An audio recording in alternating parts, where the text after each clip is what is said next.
we'll get started. So today is pretty much a crash course in myofunctional therapy. So I am a myofunctional therapist and I teach classes on this stuff. I see patients.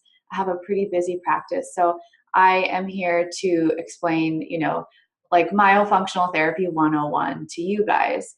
And hopefully that helps you in your practice and helps you understand the things that I look for in my patients. So let's just get started. So what we'll be covering today is basically an overview of the therapy. I'll be talking about tongue ties, tongue thrusts, mouth breathing, and all of these symptoms and how they're connected to the airway and sleep apnea. So I want you guys to be able to know how to identify these symptoms in your patients.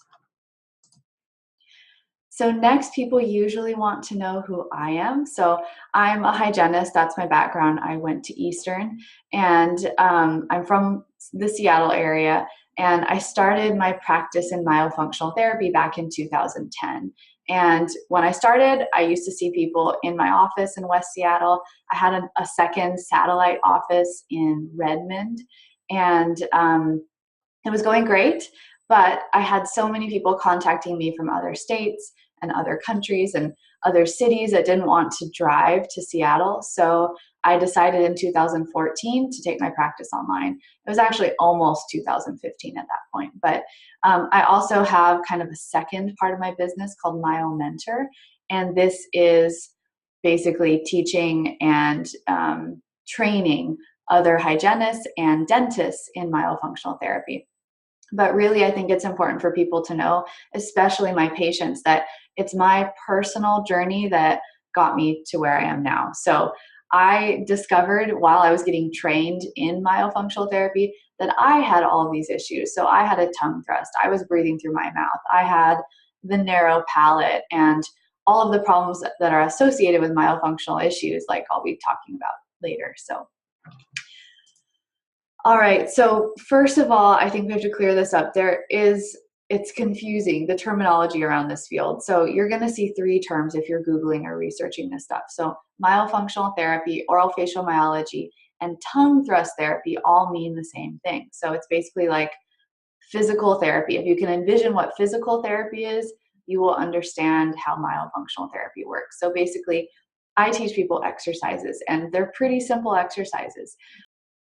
So the exercises really revolve around the tongue more than anything else. So there's really two things that can go wrong with someone's tongue, and this is like putting it in very simple terms, but you can have a tongue tie, which is a physical problem.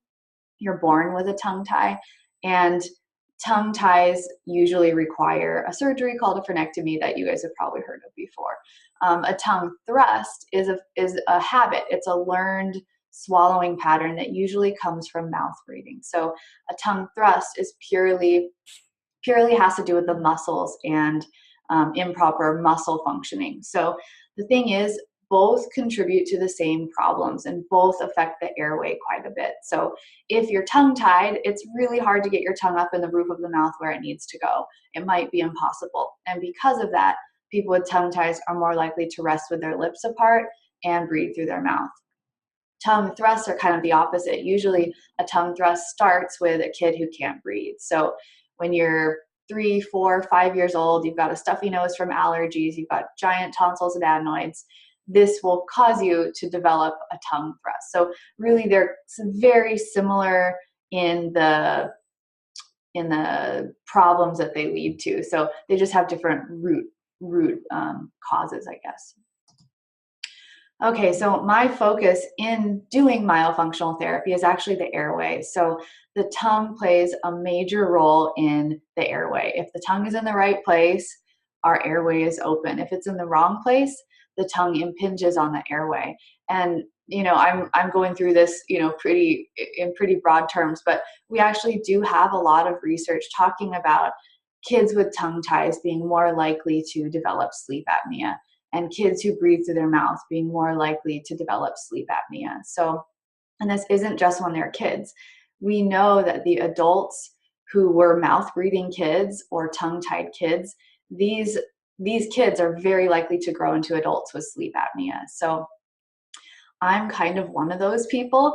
I think we have to not look at sleep apnea as something that old, overweight men get.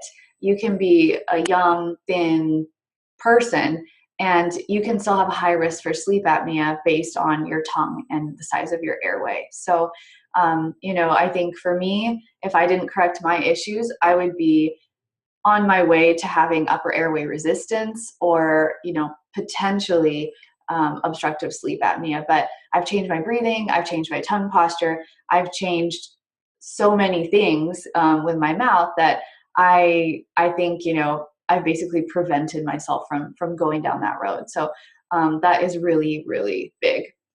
And talking about the role of the tongue, I think it's missed a lot. I think we're focused on, I was Googling this just to be able to share it. But if you search what causes sleep apnea, it's weight, neck size, and people who have deviated septums and lots of allergies. So, we kind of have like the tip of the iceberg that we're connecting to this stuff. But really the problem is twofold, because if you have your tongue in the wrong place, yes, it obstructs your airway, or it has potential.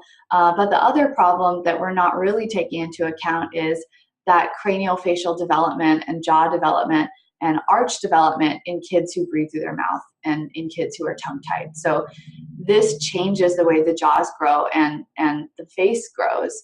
And because of that, the structure is compromised. So now you not only have your tongue in the wrong place, but you've got underdeveloped jaws and narrow arches and a small mouth. So you have less space for your tongue inside of your mouth. So I hope that concept makes sense. It's kind of like we're trying to get to the root cause of why do people have these airway issues like sleep apnea, upper airway resistance, even snoring is a part of this discussion. So these are all just different progressions of the same problem.